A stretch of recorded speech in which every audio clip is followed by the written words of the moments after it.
The wet weather has wreaked havoc on Shore Conference football in Week 4. I'm Rich Krampanis. Thanks so much for logging on to ShoreSportsZone.com. And while many may view this wet weather as a negative, we here at Shore Sports Zone certainly can find a positive, an extra show. We're so excited to bring you a special Thursday edition of our highlights, and we've got 3 games on the menu. We'll start right here in Little Silver, where Red Bank Regional looked to go 4-0, taking on the Neptune Scarlet Flyers. Shore Sports Zone's coverage of Red Bank Regional is sponsored by Navasink Electrical. You knew the rain wouldn't bother the Buck deck. Great turnout by the Red Bank Regional student section, and the Bucks gave them plenty to cheer about because in the first quarter, it's time for Red Bank Regional to go to the ground game. Tyrese Morris, a great run down to the 18-yard line. It would lead to the first scoring play of the game, Aleem Gotsi. From 18 yards out, boy, the offensive line of Red Bank Regional was the real key in this. They were able to dictate the run.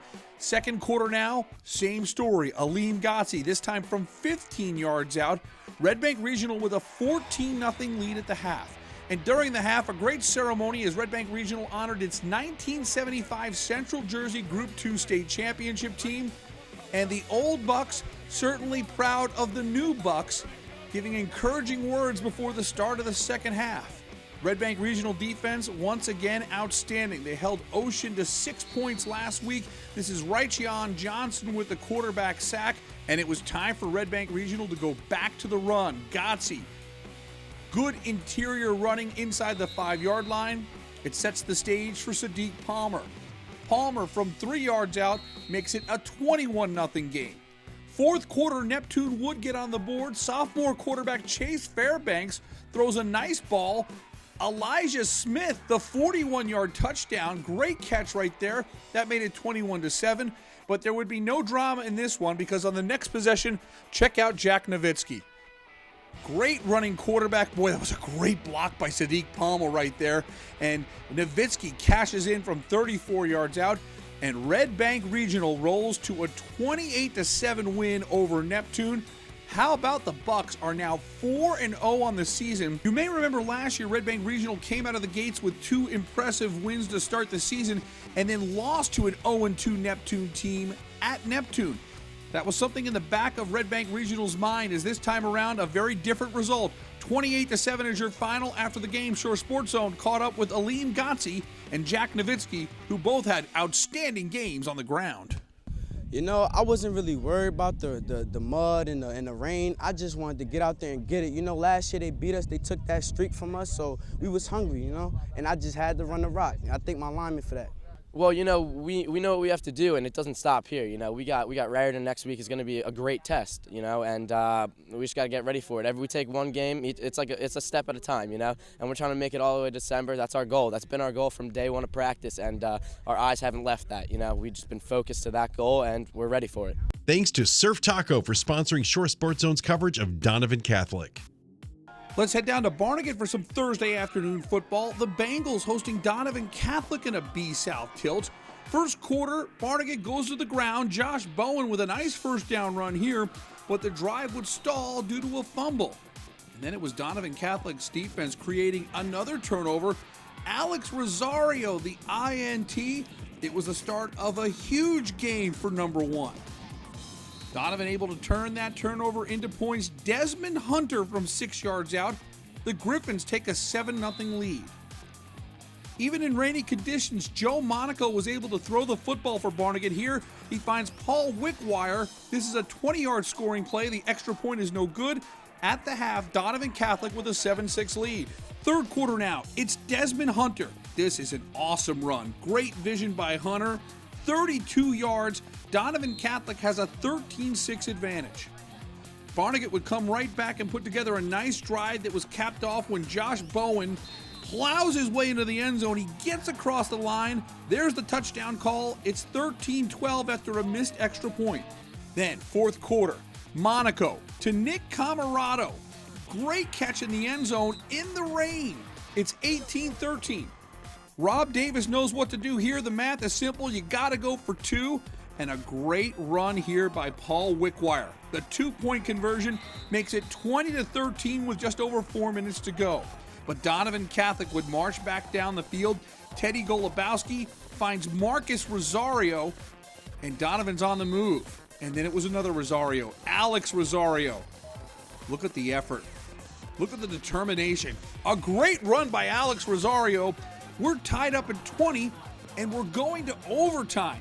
Now, both defenses would create turnovers in the first overtime, so we fast forward to the second OT, where Donovan gets the ball first, and Alex Rosario, a big run. It sets the stage for Giancarlo Stigliano from 22 yards out. It's 23-20, but Barnegat gets the ball with a chance to win it with a touchdown.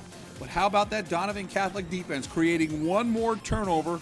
Jared Giaimo with the strip, Peter Schlendorf with the recovery, and the Donovan Catholic Griffins win it in double overtime. Look at that celebration. Awesome. 23-20 is your final. This is a huge win for Coach Dan Duddy's program. Remember, Donovan's been down in the dumps here the last couple of years. Coming off an 0-10 season, they've picked up their second win of the season here in Week 4. And as you saw in those highlights, both teams persevering in tough elements. But in the end, it was Giancarlo Stigliano with that boot from 22 that was the difference as the Griffins win it in double OT on the road. Thanks to Manasquan Bank for sponsoring our coverage of Point Boro High School. Let's wrap things up at Point Pleasant Boro. The Panthers looking to improve to 4-0 on the season, hosting Manchester. Great opening drive for the Panthers is capped off when Noah Husak finds the zone from a yard out. 7-0 Point Boro early. After the defense gets a stop, the Panthers go right back to work. It's Nate Husak, 14 yards all the way down to the 16-yard line. And it would lead to this. Nathan Husak from a yard out. It's 14-0 in the second quarter. And how about we shine the zone spotlight now on Nathan Husak. You may recall earlier in the year, we handed out a Monmouth Building Center game ball to Noah Husak, and he's been getting plenty of headlines as the quarterback of this great Point Pleasant Boro team. But don't forget about Nathan Husak. That twin power is working for head coach Sean Henry. Big fan of the Georgia Bulldogs. I've had the chance to be between the hedges. It is simply awesome. And I love this quote. Get comfortable with being uncomfortable.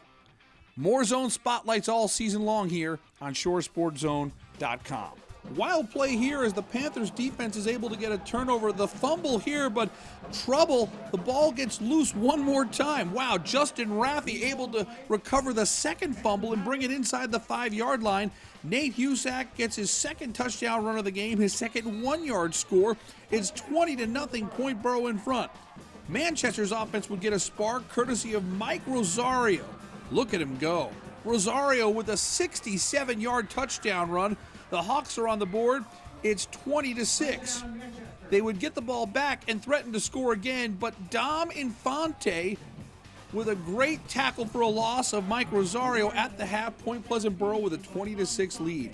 The wind and rain would increase severely in the second half, slowing down both offenses, but late in the fourth quarter, here's Noah Husak keeping it himself. A 36-yard gain, 1:32 to go in the fourth. Gene Franceschini from 14 yards out, and that's your ball game.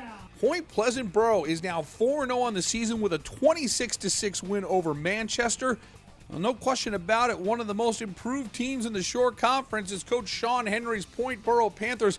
There's a lot of 4-0 teams that are getting a lot of publicity. Not too many people are talking about Point Pleasant Boro, but that could change real quick as the Panthers are off to a fantastic start to the season. They get a rain-soaked win by 20 at home over Manchester. A special thanks to TJ Brustowitz and Alex Lorenzo for braving the elements at Barnegat and Point Boro.